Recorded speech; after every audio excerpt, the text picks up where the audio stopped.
નમસ્કાર, આપ જોઈ રહ્યા છો ન્યૂઝ ગુજરાત અને આપની સાથે હું છું જાગૃતિ। રિસન્ટલીમાં 12 અને 10 ધોરણના બોર્ડના પરિણામ આપણે જોઈ ચૂક્યા છીએ અને આ પરિણામ એવા હતા કે જેમાં જે તારલાઓ હતા એ ખૂબ જ આર્થિક નબળી સ્થિતિને બિલોંગ કરતા હતા।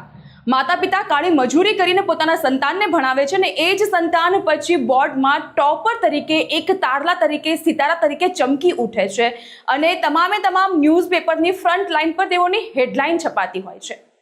આ આંતરિયાળ વિસ્તારના પણ કેટલાક બાળકો વિદ્યાર્થીઓ હોય છે કે જેઓ મેદાન મારી જાય છે। ઘણી વખત રાજ્ય સરકારના કેમ્પેન આપણે સાંભળતા હોઈએ છીએ અને જોતા પણ હોઈએ છીએ, ભણે ગુજરાત વધે ગુજરાત, દીકરા દીકરીને સમાન અધિકાર। તો જ્યારે સુરક્ષાની વાત આવે કે જ્યારે અભ્યાસ શિક્ષણની વાત આવે ત્યારે આ વસ્તુમાં કેમ આપણને ક્યાંક કંઈક કમી અને કંઈક ભેદભાવ થતો હોય તેવો સંશય થતો હોય છે। આ હું એમને નથી બોલતી, કારણ કે બનાસકાંઠા વાવ થરાદ આ બંને જિલ્લા એવા છે કે જેમાં ડ્રોપઆઉટનો રેશિયો વધી રહ્યો છે। લગભગ આ બંને જિલ્લામાંથી 17 તાલુકામાં ટોટલ 37,000 જેટલા વિદ્યાર્થીઓ એવા છે કે જેઓએ અધવચ્ચે પોતાનો અભ્યાસ છોડ્યો, એટલે કે ડ્રોપઆઉટનો રેશિયો વધ્યો છે। તેની પાછળના જવાબદાર 4 કારણ દર્શાવવામાં આવ્યા છે, પરંતુ શિક્ષણ વિભાગ આ ડ્રોપઆઉટ રેશિયોની જે સંખ્યા વધી રહી છે તેને જોતાની સાથે જ હવે હડકંપ સર્જાયો હોય તેવું લાગી રહ્યું છે અને શિક્ષણ વિભાગ તાત્કાલિક દોડતું થયું છે। જે સર્વે કરવામાં આવ્યો છે એ પણ શિક્ષણ વિભાગ દ્વારા જ, રાજ્ય સરકાર દ્વારા જ આ સર્વે કરવામાં આવ્યો 14 તાલુકામાં, અને જે મોટી સંખ્યા જાણવા મળી છે તે તમારી મારી સૌ કોઈની આંખો પહોળી કરી નાખે તેવી સંખ્યા। 1-2 નહીં, 37,000 જેટલા વિદ્યાર્થીઓ ડ્રોપ આઉટ કરી રહ્યા છે। મેં તમને અગાઉ કહ્યું એમ 4 મહત્વના કારણ છે, જેમાં આર્થિક નબળી સ્થિતિ, મજૂરી માટે બહાર જવાનું હોય કે પછી સુરક્ષાનો અભાવ દીકરીઓને નડતો હોય, અને ત્યારબાદ પલાયનની સ્થિતિ તો આખી અલગ જ છે, કારણ કે ત્યાં કોઈ પણ પ્રકારની સવલત ન હોવાના કારણે શું કરવું પડે, પલાયન થવાની સ્થિતિ ઊભી થતી હોય છે। આ આંતરિયાળ વિસ્તાર એવા છે કે જ્યાં રાજ્ય સરકારની જે યોજનાઓ છે એ પહોંચે છે ચૂંટણી ટાણે, પરંતુ ત્યારબાદ ફિયાસ્કો થઈ જાય છે। અને આ જ સમગ્ર મામલે ચર્ચા કરવા માટે પૂર્વ ધારાસભ્ય જોડાઈ ચૂક્યા છે ગુલાબસિંહ રાજપૂત। ગુલાબસિંહજી, આપનું સ્વાગત છે ન્યૂઝ ગુજરાતમાં। સૌથી પહેલા મારે સવાલ એ પૂછવો છે કે આપ એ જ વિસ્તારમાંથી આવી રહ્યા છો કે જ્યાં ડ્રોપઆઉટનો રેશિયો ધીમે ધીમે વધી રહ્યો છે। પૂર્વ ધારાસભ્ય તરીકે તમે રહી ચૂક્યા છો, તમને ખબર છે કે કેવા પ્રકારની શિક્ષણની નીતિ યોજનાઓ ત્યાં અમલમાં છે। હવે આ ડ્રોપઆઉટનો રેશિયો વધ્યો છે, 37,000 જેટલા વિદ્યાર્થીઓ અધવચ્ચે શિક્ષણ છોડી રહ્યા છે, શું કહેશો? જે રીતે શિક્ષણ વિભાગ દ્વારા પ્રાથમિક સ્કૂલોમાંથી હાઈસ્કૂલની વાત કરીએ તો ગ્રામ્ય વિસ્તાર, આંતરિક વિસ્તારની અંદર અમારે ત્યાં મોટા ભાગના જે ખેતરોમાં ભાગિયા કે મજદૂર તરીકે રહેતા હોય છે એમના પરિવારના દીકરીઓને ભણાવવા માટે કરીને સ્કૂલે મૂકી શકતા નથી, કેમ કે બીજા ગામમાં ભણા ગયા હોય છે મજદૂરી કરવા માટે કરીને।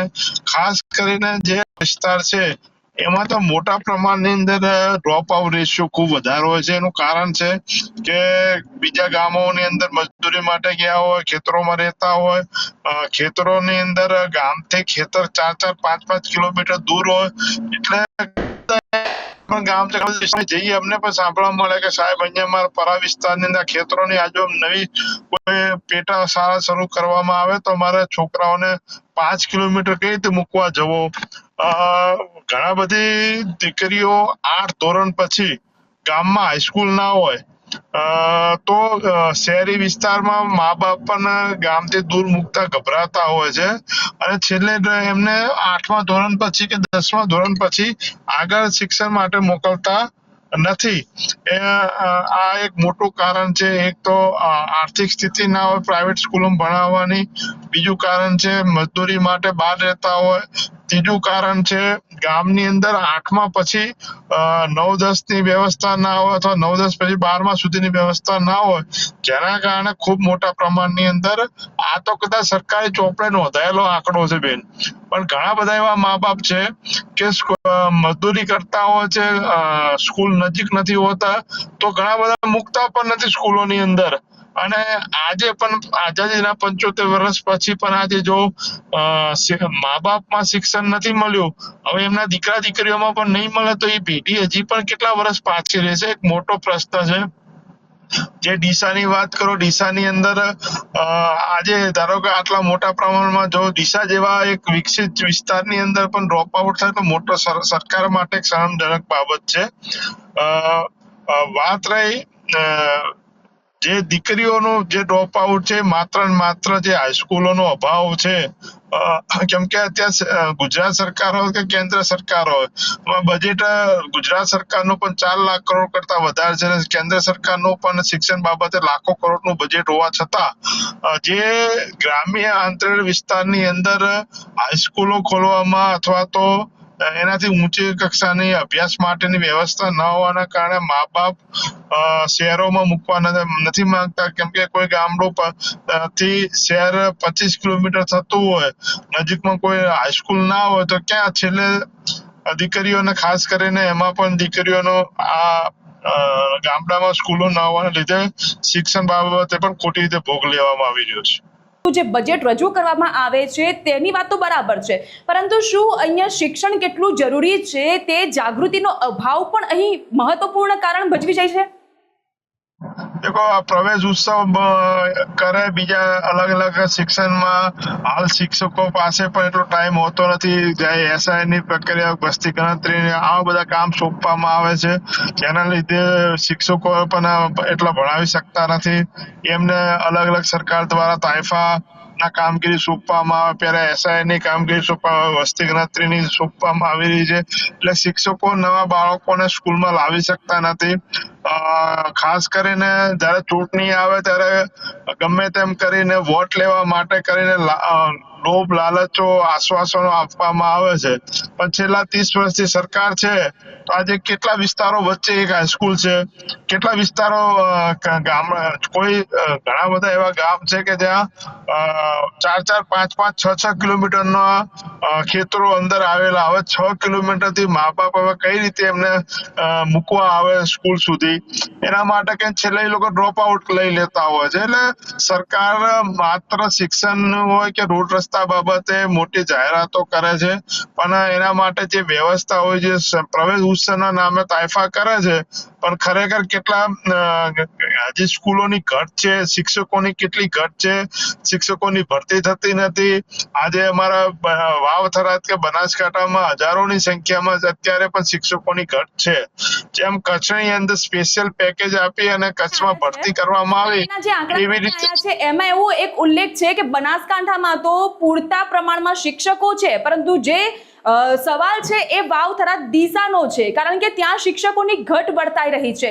જ્યારે તમે પણ કોંગ્રેસમાં હતા, પૂર્વ ધારાસભ્ય તરીકે તમે અત્યારે કામગીરી નિભાવો છો, તમને એ વિસ્તારની ઝાઝી ખબર હતી. તમારા દ્વારા એ વખતે કયા પ્રકારના પ્રયોગો કરવામાં આવ્યા હતા? હું ધારાસભ્ય હંમેશા શિક્ષકોની ઘટ માટે કરીને મેં અવાજ ઉપાડ્યો છે. ચાહે ટાટનો પ્રશ્ન હોય, એકટાટનો હોય, કે ત્યારે હંમેશા આંદોલન થયા હશે તો એમાં એ લોકોની સાથે અમે ઉભા રહ્યા છીએ. ટાટની એક્ઝામ, ટાટની એક્ઝામો વર્ષો સુધી લેવામાં નથી આવતી. અત્યારે મેં જેમ કીધું, કચ્છ માટે કરીને શિક્ષકોની ઘટ હતી તો કચ્છ માટે સ્પેશિયલ ભરતી પાડવામાં આવી કે કચ્છનો જે શિક્ષક હશે કાયમી આજીવન કચ્છમાં નોકરી કરશે, એના માટે.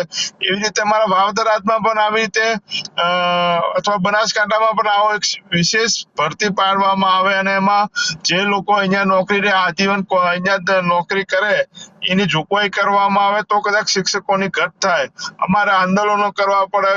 આજે હું બીજા તો ક્યાંની વાત કરું, મારા ખુદના ગામની વાત કરું. ગયા સાલ અમારા ગામના સૌ મારે ભેગા થઈને પાલનપુર ડીપીઓ ઓફિસે જઈને આંદોલન કરવું પડ્યું. ત્યારે અમારા ગામની અંદર શિક્ષકોની ભરતી પૂરી કરવામાં આવી. જે પૂર્વ ધારાસભ્ય તરીકે મારે મારા ગામ માટે કરીને આંદોલન કરવું પડે તો બીજા ગામડાની તો શું સ્થિતિ હશે? આ શિક્ષકો નથી, કેમ કે કોઈને પણ આ જે વાવ વિસ્તાર છે, ધરણીધર તાલુકો છે, સુઈગામ તાલુકોમાં શિક્ષકોને રસ નથી, તો એના માટે કરીને સરકારે વિશેષ ભરતી પાડવી જોઈએ. આજે આઝાદીના 75 વર્ષ પછી પણ જો શિક્ષકો ના મળી શકતા, 30 વર્ષથી એક સરકાર હોય તો પણ લોકોએ આના માટે આંદોલનો કરવા પડતા શરમજનક છે. ખાસ કરીને મેં તો અમારા વિસ્તારમાં ઘણા બધા એવા ગામ છે અત્યારે પણ જે તમામ સુવિધાઓથી વંચિત છે. જે પાણીની હોય, જે શિક્ષણની હોય, આરોગ્યની હોય, સરકાર કોઈ જાહેરાતો કરી નાખે, ચૂંટણી આવે ત્યારે બધા લોભ લાલચો આપી દે, ચૂંટણી પત્યા પછી પ્રજાને 5 વર્ષ માટે કરીને કોઈ પૂછનારું નથી. તમારે પાણી આવે છે, તમારે શિક્ષણ મળે છે, શિક્ષકો છે કે નહીં. લોકોએ પોતાની લડાઈ જાતે. અત્યારે કોઈ સરકારી સ્કૂલની અંદર જો ગામડામાં નવી કેટલી પેટા શાળાઓ શરૂ કરવામાં આવી છેલ્લા 5 વર્ષની અંદર, કેમ કે મોટા ભાગના લોકો ખેતરોમાં હવે રહેવા જઈ રહ્યા છે. વાવથરા જિલ્લામાં તો નવી પેટા શાળા કેટલી શરૂ કરવામાં આવી, નવા બારમંદી કેટલા શરૂ કરવામાં, નવી હાઈસ્કૂલો કેટલી શરૂ કરવામાં આવી, એ પણ જાહેરાત કરવી જોઈએ. એક ગામમાં 2 હાઈસ્કૂલ છે અને બીજા 10 ગામમાં 10 ગામ વચ્ચે પણ એક હાઈસ્કૂલ નથી. આવી પણ પરિસ્થિતિ અત્યારે સર્જાઈ રહી છે. એટલે અહીંયા કોઈ મોંઘું સેલ્ફ ફાઇનાન્સ સ્કૂલો અહીંયા કોઈ શરૂ કરીને ચલાવી શકે એમ નથી, કેમ કે મા બાપની પણ પરિસ્થિતિ હોતી નથી કે સેલ્ફ ફાઇનાન્સ સ્કૂલોની ફી ભરી શકે. શહેરી વિસ્તારમાં ભરી શકે, પણ ગામડાના વિસ્તારની અંદર છેલ્લે ઘણા બધા આપણે જઈએ એમાં પણ જે ગરીબ સમાજો છે એની અંદર સૌથી મોટા પ્રમાણમાં ડ્રોપ આઉટ રેશિયો છે. જે ખેતરોમાં મજદૂરી કરે છે એમના પરિવારમાં તો હું કહું, જ્યાં ગામથી દૂર રહેતા હોય, ખેતર ગામ અથવા તો બીજા ગામમાં રહેતા હોય, ત્યાં મોટા પ્રમાણની અંદર તો 37,000 તો આંકડો તમે કહો છો, પણ જો સાચો આંકડો તો હજી કેટલા સ્કૂલ જ નથી મુકતા આજે પણ. આ ફક્ત એક આંકડો દર્શાવવામાં આવ્યો છે. ખરો આંકડો તો તમને પણ કદાચ ખબર હશે, અમને પણ કદાચ ખબર છે કે પેલું કહેવાય ને કે પિક્ચર પાછળની કહાની શું છે એ તો પિક્ચર બનાવતું હોય એ વ્યક્તિને સાચે ખબર હોતી હોય છે. ડ્રોપ આઉટ રેશિયોની આપણે વાત કરી કે સતત ડ્રોપ આઉટ વધી રહ્યો છે, પરંતુ અહીં ક્યાંક ને ક્યાંક જશ ખાટવાની પણ વાત થઈ રહી છે. જિલ્લા શિક્ષણ વિભાગ તરફથી એક એવું પણ સ્ટેટમેન્ટ આપવામાં આવ્યું કે ભાઈ ડ્રોપ આઉટ રેશિયો વધી રહ્યો છે, બાળકો અધવચ્ચેથી શિક્ષણ છોડી રહ્યા છે, પરંતુ બેક ટુ સ્કૂલ મિશન શરૂ કરવામાં આવ્યું છે, જેના કારણે વિદ્યાર્થીઓ ફરી એક વખત શાળામાં જતા થઈ ગયા છે. તો આ બેક ટુ મિશન જે સ્કૂલનો કોન્સેપ્ટ છે એના વિશે તમે શું કહેશો? દેખો બેન, લીલા આ બધું ભીનું સંકળવાની વાતો છે. જે રીતે પહેલથી આજે પણ ગામડામાં આ લોકોએ જે ગામમાં પેટા વર્ગો ચાલતા હતા એ લોકો બંધ કરી નાખ્યા. મોટા ભાગની પરા વિસ્તારની શાળાઓ બંધ કરવામાં આવી, જેના લીધે હવે વિદ્યાર્થી 4-5 કિલોમીટર સુધી જવું પડે છે. રસ્તા નથી, ટ્રાન્સપોર્ટની સુવિધા નથી, એના લીધે મોટા પ્રમાણમાં આના લોકોને સહન કરવું પડે છે. બાકી યોજનાઓ બનાવશે પોતાની ભૂલો છુપાવવા માટે. હું તો સરકારને વિનંતી કરું છું, જસ્ટ લો, તમે નવી હાઈસ્કૂલો બનાવો. અમે તમને અભિનંદન આપીએ વિરોધ પક્ષ તરીકે કે અમારા વિસ્તારમાં આ વર્ષે 20 નવી હાઈસ્કૂલો આવી, આ વર્ષે નવી 50 પેટા વર્ગો શરૂ કરવામાં આવ્યા ખેતરોમાં. તો અમે પણ અભિનંદન આપીએ કે શિક્ષણ બાબતે સરકાર અત્યારે લોકોને મેન વસ્તુ આરોગ્ય શિક્ષણની જરૂર છે. સારું આરોગ્ય મળે, સારું શિક્ષણ મળે અને સારા રસ્તા મળે, આ અમારા છેવાડાના લોકોની માંગણી છે અને એના માટે સરકાર સારું કાર્ય કરે તો અમે અભિનંદન પણ આપવા માટે તૈયાર છીએ.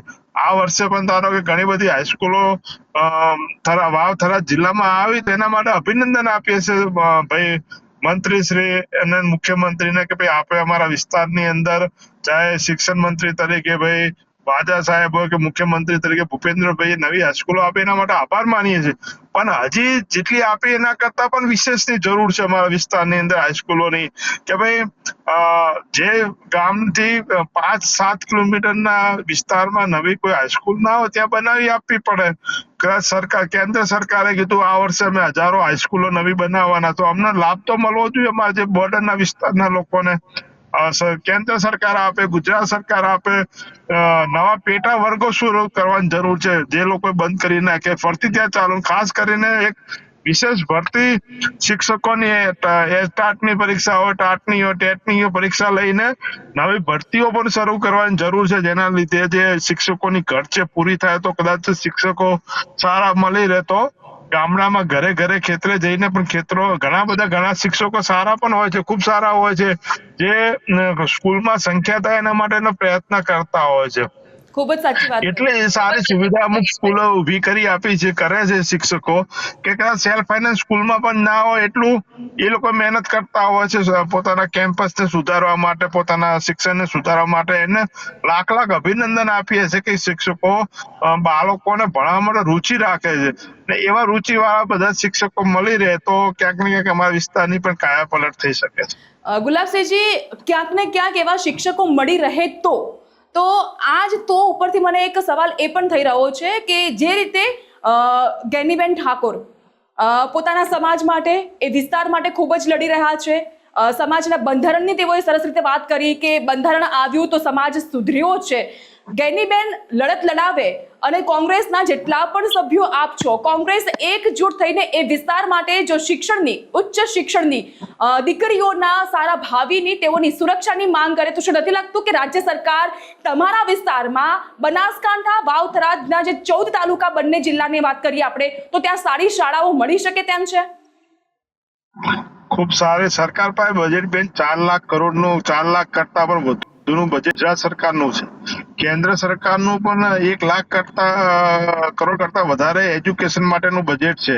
તો આ બજેટ વાપરવા છે આવી નવી હાઈસ્કૂલો બનાવવા માટે, નવી સ્કૂલો બનાવવા માટે, પાયાની સુવિધા છોકરાઓને મળી રહે.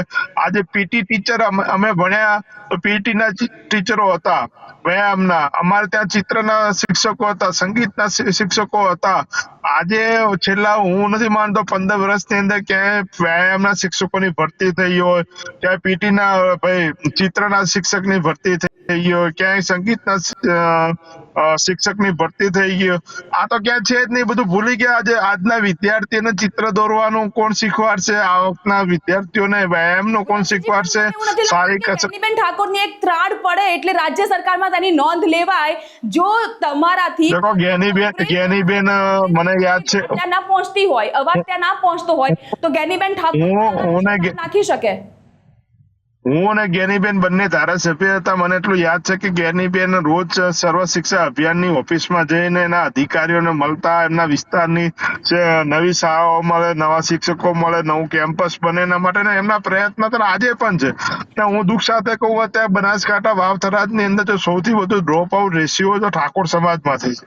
કેમ કે શિક્ષણ માટે કરીને જે ભૂખ હોવી જોઈએ, આજે પણ હજી ક્યાંક ને ક્યાંક જે જાગૃતતાનો અભાવ છે ને, જે કાંઠા વિસ્તારમાં મજદૂરીનો દર છે, જે ખેતરોમાં ભાગ્યા તરીકે છે, સૌથી વધુ ત્યારે સ્થળાંતર થવાના લીધે ત્યાં ક્યાંક ને ક્યાંક નથી. ગેનીબેન વર્ષોથી કન્યા કેળવણી માટેનો પ્રયત્ન કરે છે. કન્યા કેળવણી રથ ફેરવ્યા છે. કન્યા કેળવણી માટે કરીને ઘણી બધી સ્કૂલો ઊભી કરી છે, હોસ્ટેલો ઊભી કરી છે. આજે ભાભરની અંદર પણ હોય અથવા સણવાની અંદર, બીજા ઘણા બધા જગ્યાએ એ પર્સનલી રસ રાખીને દીકરીઓ ભણે એના માટેના પ્રયત્ન કરે છે. આખા સમાજને જાગૃત કરવાનો પ્રયત્ન કરે છે. સરકારમાં પણ કહે છે, સરકારની તો મનસા હોય તો આટલા ખાસ કરીને એક વિશેષ, હું તો કહું ભૂપેન્દ્રભાઈ સાહેબને પણ વિનંતી કરું અને રાજ્યના શિક્ષણ મંત્રીને વિનંતી કરું કે આખા ગુજરાતમાં તમે વાવ-થરાદ જિલ્લાને કે બનાસકાંઠા જિલ્લાને પાયલોટ પ્રોજેક્ટ બનાવો કે સૌથી વધુ ત્યાં આગળ શિક્ષણ માટે કરીને કઈ રીતે આપણે સારું મોડલ ઊભું કરી શકીએ તો અમે વિરોધ પક્ષ તરીકે પણ અભિનંદન આપશું. બાકી અમારી લડાઈ અમે શિક્ષકોની ભરતીઓ માટે પણ ચાલુ રહેશે, સારા કેમ્પસ માટે પણ ચાલુ રહેશે, અને જે નવી હાઈસ્કૂલો મળે એના માટે પણ સરકારમાં અમે રજૂઆતો કરીએ કરતા રહીશું. એવું લાગે છે કે બનાસકાંઠા, વાવ-થરાદના જે આંતરિયાળ વિસ્તાર છે, એવા તો સમગ્ર ગુજરાતમાં ઘણા આંતરિયાળ વિસ્તાર છે કે જ્યાં શિક્ષણની આ જ પ્રકારની પરિસ્થિતિ, કથળતી સ્થિતિ આપણને જોવા મળે છે. કેવા પ્રકારનું શિક્ષણનું સ્માર્ટ માળખું હોવું જોઈએ કે જેથી કરીને બેક ટુ સ્કૂલ મિશનની જરૂરિયાત ન પડે, ડ્રોપ આઉટ રેશિયોનો તો નામો નિશાન ન રહે, અને તમામ વિદ્યાર્થીઓ છે એ હોંશેથી ભણવા માટે શાળામાં પગ મૂકતા હોય? બેન, એક તો ખાસ તો દરેક સમાજ અત્યારે, ધારો કે સરકારની અંદર એસટી વિભાગ લોકો માટે કરીને એક બજેટ હોય છે. એક એસસી સમાજના વિદ્યાર્થીઓ માટે અથવા સમાજ માટે બજેટ હોય છે. એમ તમામ ઓબીસી વર્ગ માટેનું બજેટ હોય. તમામ અમારે ત્યાં મોટા ભાગના એસસી એસટી પછી 50% ઉપર ઓબીસી ઓબીસી જનસંખ્યા, તો એનું બજેટ હોય તો એના આધારે પણ આ વિસ્તારની અંદર ઘણું બધું શિક્ષણ માટેની કાયાપલટ થઈ શકે એમ છે. તમે સરકારની યોજના હોય છે કે દલિત વસ્તી હોય ત્યાં સ્કૂલો બનાવી, એસટી વિભાગની હોય તો એના માટેની એકલવ્ય હોસ્ટેલો બનાવી કે એકલવ્ય સ્કૂલો બનાવી, એવી રીતે આ વિસ્તાર માટે વિશેષ પેકેજ આવે અથવા વિશેષ યોજના બને તો જ આ વિસ્તારના મોટા ભાગનો પ્રશ્ન હલ થઈ શકે એમ છે.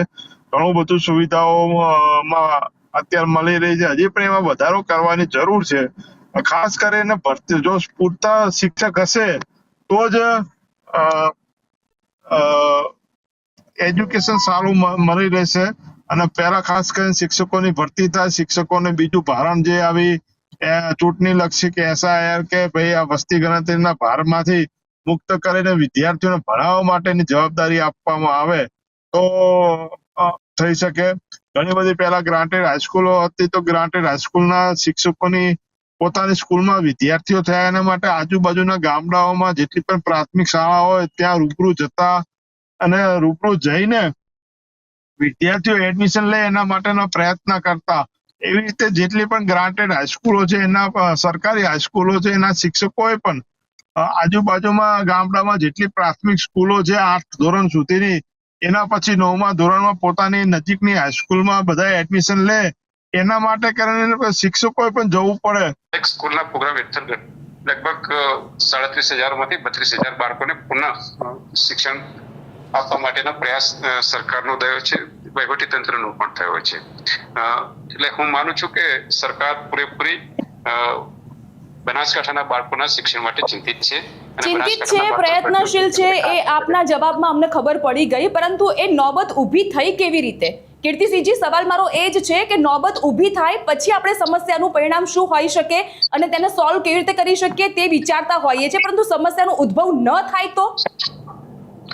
એ સમસ્યાનો ઉદ્ભવ ન થાય માટે મેં કહ્યું પ્રમાણે સરકારના વહીવટીતંત્રના સતત પ્રયત્નો હોવા છતાં પણ ક્યાંક બનાસકાંઠાની જે ભૌગોલિક સ્થિતિ છે એને ધ્યાનમાં રાખીને કદાચ આ વિષય બન્યો શકે, ગ્રામ્ય ક્ષેત્રના લોકો છે, પણ સતત એને સરકાર સુધારવા માટે, એને સમજાવવા માટેના પ્રયત્નો છે, એ બેન મહત્વના છે. કોંગ્રેસના ધારાસભ્ય, પૂર્વ ધારાસભ્ય ગુલાબસિંહ રાજપૂત પણ એવું કહી ચૂક્યા છે કે અમે વર્ષોથી સરકાર સમક્ષ માંગ કરી છે કે અમારા વિસ્તારમાં શાળાઓ અમને જોઈએ છે, હાઈસ્કૂલ અમને જોઈએ છે, કે જેથી કરીને 8મા ધોરણમાં ભણતી છોકરી એ શાળામાં બીજી જગ્યાએ જવું એના કરતાં એના ગામમાં કે એના વિસ્તારમાં કરે. ત્યાં શાળાઓની ઘટ છે, શિક્ષકોની ઘટ છે, કોંગ્રેસનું આવું કહેવું છે. બેન, બનાસકાંઠામાં સૌથી વધારે પ્રાથમિક શાળાઓના યુનિટ છે, સૌથી વધારે હાઈસ્કૂલ છે. આપ જોઈ શકો છો કે ગુજરાત સરકારમાં જ્યારે પણ શાળાઓની ફાળવણી કરવામાં આવે છે ત્યારે સૌથી વધારે બનાસકાંઠાને આપવામાં આવે છે, અને બનાસકાંઠાના શૈક્ષણિક સ્તરને ઊંચું લાવવા માટેનો સરકારનો સતત પ્રયાસ રહ્યો છે, અને સરકાર તેમાં સતત પ્રયત્નશીલ છે. આવનારા દિવસોની અંદર માધ્યમિક શાળાઓ અને કોલેજોમાં પણ વધારો બનાસકાંઠાને ફાળવવામાં આવશે માટે પૂરેપૂરા પ્રયાસો ચલો, તમારી વાત સાથે અમે સહમત છીએ કે જાગૃતિબેન, અમારો તો કમનસીબ એવું રહ્યું છે કે અમારા વિસ્તારમાંથી શિક્ષણ મંત્રી તરીકે કીર્તિસિંહ વાઘેલા સાહેબ હતા, તેમ છતાં જે રીતે ન્યાય મળવો જોઈએ કદાચ કીર્તિસિંહ વાઘેલા સાહેબે પણ પ્રયત્ન કર્યો હશે, પણ એમનું પણ કદાચ એટલું ના ચાલ્યું, જેના લીધે જે અમારે હાઈસ્કૂલો મળવી જોઈતી હતી, હાઈ સેકન્ડરી મળવી જોઈતી હતી, કોલેજો મળવી જોઈતી હતી, અથવા તો જે પેટા વર્ગો બંધ થયા, જો કીર્તિસિંહ સાહેબે પણ પ્રયત્ન, જેમ વાત કરી કે ભૌગોલિક પરિસ્થિતિ પ્રમાણે જે રીતે ગામડામાં જે ખેતરોમાં પેટા શાળા જે ચાલતી હતી બંધ કરવામાં આવી છે, જેના લીધે પણ ખૂબ મોટું શિક્ષણમાં નુકસાન થયું છે.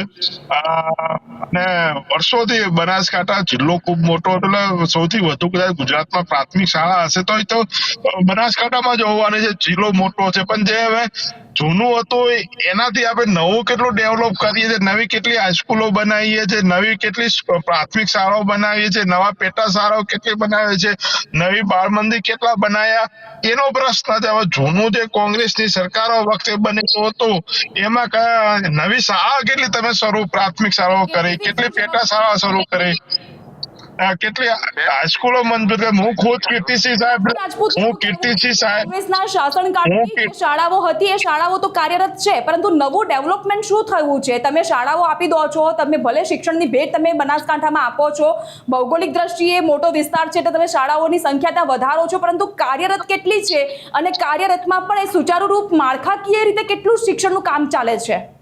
બેન, કાર્યરત 100% સ્કૂલો છે અને તમે જોઈ શકો છો કે કોંગ્રેસના રાજ્યની અંદર શાળાની સ્થિતિ શું હતી, શિક્ષકોનું સ્તર કઈ પ્રકારનું હતું, એમની ગુણવત્તાઓ કઈ પ્રકારનું હતું અને એના કારણે બનાસકાંઠા કેટલું શિક્ષિતથી વંચિત રહ્યું, કેટલું પાછળ રહ્યું છે એના ઓન ધ રેકોર્ડ પણ પુરાવા છે. અને આજે વર્તમાન ભારતીય જનતા પાર્ટીની સરકારમાં દેશના પ્રધાનમંત્રી નરેન્દ્રભાઈ મોદી સાહેબે જે વિકાસની રાજનીતિ કરી છે એમાં ખાસ કરીને શૈક્ષણિક ક્ષેત્રે જે મહત્વ બનાસકાંઠાને આપ્યું છે, જેના કારણે આજે બનાસકાંઠાના બાળકો શિક્ષિત થયા છે. બનાસકાંઠાના બાળકો શિક્ષણના કારણે એમના જીવનની અંદર પણ બદલાવ આવ્યો છે, એમની પ્રગતિ થઈ છે, સુખી અને સમૃદ્ધ બની રહ્યા છે. આજે બનાસકાંઠા બદલાયું છે ભારતીય જનતા પાર્ટીની સરકારના કારણે છે.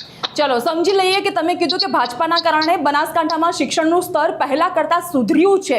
શિક્ષકોની ઘટ કેમ છે? કારણ કે શિક્ષકોને શિક્ષકના કાર્ય સિવાયની નૈતિક અને બીજી જવાબદારી વધારાની સોંપી દેવાય છે કે જેના કારણે મૂળભૂત કામગીરીથી તેઓ વંચિત રહી જતા હોય છે. નથી લાગતું કે આ પણ એક કારણ હોઈ શકે કે જેના કારણે શિક્ષકોની શિક્ષણની પ્રક્રિયામાં રુચિ ઓછી થઈ છે અને એના કારણે બાળકોનો ડ્રોપઆઉટ રેશિયો પણ કદાચ વધી શકે?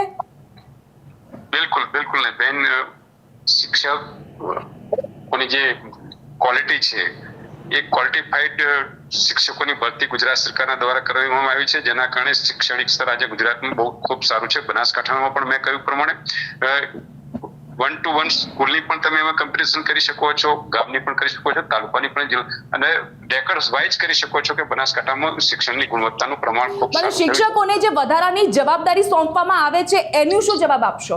કારણ કે એ જવાબદારીના ભાગરૂપે જ ક્યાંક ને ક્યાંક શિક્ષકોની જે મોરલ ડિસિપ્લિનની જે વાત હોય છે કે બાળકો પ્રત્યે જે ધ્યાન આપવાની વૃત્તિ હોય છે એમાં નીરસતાનું પ્રમાણ પણ વધી રહ્યું છે. સ્કૂલોમાં શિક્ષકોની ઘટ છે. સિંહ સાહેબ ખુદ જાણે છે, ખુદ શિક્ષણ મંત્રી તરીકે હતા ત્યારે હું પણ ઘણી વખત એમની પાસે વિનંતી કરવા માટે જતો કે સાહેબ આપ મંત્રી છો, તમારા વિસ્તારમાં આવી રીતે શિક્ષકોની ઘટ છે, પૂરી કરો, એક્ઝામ ટાટની લો જેનાથી થઈ શકે.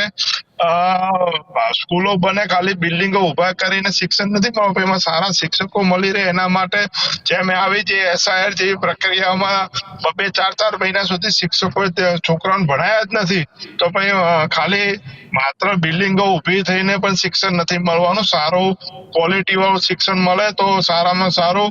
અને કીર્તિસિંહ ભાઈએ પણ ખૂબ પ્રયત્ન કર્યા છે એમના મંત્રી હતા ત્યારે, પણ હજી પણ જે ઉનોપ્રય છે બધાએ સત્તા પક્ષ જેટલું આપશે અમે એમનું વધાવશું ને અભિનંદન આપશું. નવી હાઈસ્કૂલો દર વર્ષે 20-25 હાઈસ્કૂલો આવે તો અમે અભિનંદન આપીએ એક વિસ્તારની અંદર કે ના કે આટલું. નું કહેવું છે કે જ્યારે તમે મંત્રી પદ પર હતા ત્યારે તેઓ તમારી સાથે આવ્યા હતા તમારી સમક્ષ વાતચીત કરવા માટે કે શિક્ષકોની ઘટ છે, એ ઘટને પૂરવા માટે જે યોગ્યતા માટે જે પરીક્ષા લેવામાં આવતી હોય છે એ પરીક્ષા લેવામાં આવે કે જેથી કરીને બનાસકાંઠા વાવથરા જિલ્લામાં સારા સુયોગ્ય શિક્ષકોની જે ઘટ વર્તા રહી છે એ પૂરી થઈ શકે.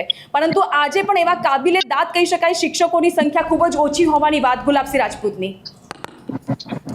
બેન, શિક્ષકોની ભરતી નિરંતર ચાલુ છે. ભારતીય જનતા પાર્ટીની સરકારમાં 2.5 લાખથી પણ વધારે શિક્ષકોની ભરતી કરવામાં આવી છે. મારા શૈક્ષણિક કાળ દરમિયાન પણ જે વખતે જરૂરિયાત હતી એને ધ્યાનમાં રાખીને ગુજરાતમાં 6,000 શિક્ષકોની આપણે ભરતી કરી હતી.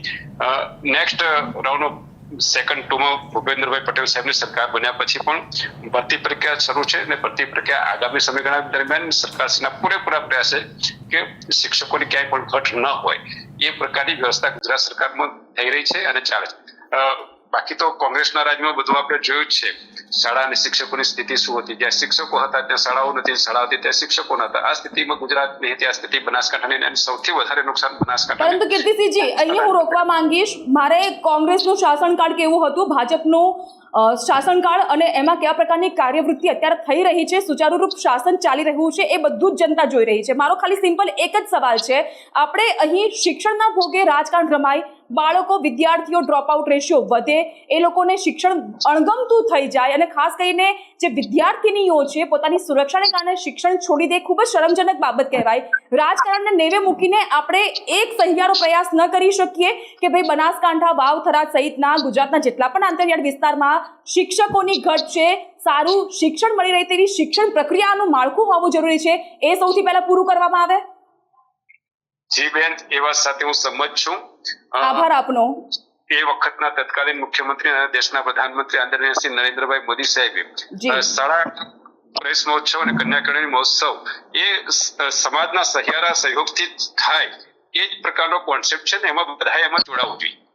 જી જી, આભાર કીર્તિસિંહજી. ગુલાબસિંહજી, આપ જોડાયા ન્યૂઝ ગુજરાતમાં અને આ મહત્વની ચર્ચામાં આપે આપનું જે નિવેદન આપ્યું છે તેની પણ હું નોંધ લેવા માંગુ છું. તમામ દર્શક મિત્રોને પણ એ કહેવા માંગુ છું કે જ્યારે પણ કોઈ એવી બાબત અને કોઈ એવો સંસ્કાર કે જે શિક્ષણ હોય, સંસ્કાર હોય, આરોગ્ય હોય, તેની સાથે જોડાયેલી બાબત હોય, તેમાં રાજકારણ રમાય ત્યારે એક સામાન્ય માણસ તરીકે આપણને સૌ કોઈને લાગી આવતું હોય છે. અને જ્યારે આ બંને જિલ્લાના 17 તાલુકામાં 37,000 વિદ્યાર્થીઓ ડ્રોપ આઉટ રેશિયો સામે આવ્યો હોય, તેમાં પણ સૌથી વધારે ડીસા અને ત્યારબાદ પાલનપુર. ભલે 32,000 વિદ્યાર્થીઓનું બેક ટુ સ્કૂલ મિશન અંતર્ગત ફરી એક વખત શાળા સાથે કનેક્શન કરાવી આપ્યાનો જસ પણ લેવામાં આવતો હોય, પરંતુ તેની પાછળના મૂળભૂત કારણો શું છે અને એ કારણોને દૂર કેવી રીતે કરી શકાય, ક્ષતિ પૂર્ણ કરીને આપણે સુચારુરૂપ માળખું, શિક્ષણનું માળખું ચાલે એ માટે કેવી રીતે પ્રયત્નશીલ રહી શકીએ તે બાબત વિચારવાની ખૂબ જ જરૂરી છે. તો ગુજરાતની આ જ પ્રકારની લેટેસ્ટ અપડેટ સાથે, સમાજને સ્પર્શતા મુદ્દાઓ સાથે ફરી મળીશું. ત્યાં સુધી મને આપશો રજા અને આપ જોતા રહો ન્યૂઝ ગુજરાત. નમસ્કાર.